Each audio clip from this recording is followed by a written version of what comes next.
Wemeli ka Congress na Mawaynram ba HM Shangpliang lo Pynpaw ka jingdonkam bandan bon ki land custom station haki khappud jong ka India batri Bangladesh na ka bynta ka khaii ka pateng. Kumat pynkhie kari India bat kari Bangladesh ki dang play ka yo khappud ha kalaichar ha West Garo Hills District ha ka plie tarik Naitung hajar kharway ban pynkhie imbiang ki yo khappud hadien kumba snem eiei. Hadien ka nila mi shushu ki yo khappud ha ka Jylla Meghalaya bat kari Bangladesh bat kumjuru artli ha Tripura. Na kliang ba HM Shangpliang la Pynpaw wala da ka sarkar ka mut ban pli bun ki yo khappud nang ne shakamat ki deiru ban Pynbun ki dan custom station na mar kani ka pinyo nong ki brio jong ka Jylla hi bar kumjuru kan pallai kini ki ari ban minjor ban Pynbhai ka khaii ka pateng ha kalinti ka babha.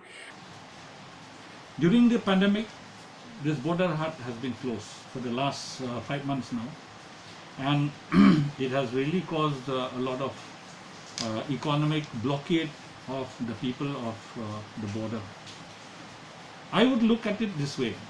that if the government of India and the government of Meghalaya, they open up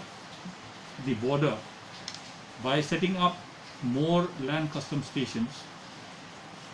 it would benefit the people of the state, and it would also benefit the people of the border. By opening the land custom station, I mean that both the government of Bangladesh and the government of India will have to agree to improve the relations through trade and commerce, and also to ensure that there is a smooth flow of transactions of goods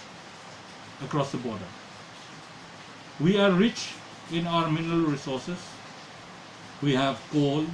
we have quartz, we have limestone along the border, and therefore if these land custom stations are open, perhaps all these mineral resources will find its way to Bangladesh, and similarly we could import many other things that are not available in our land from Bangladesh.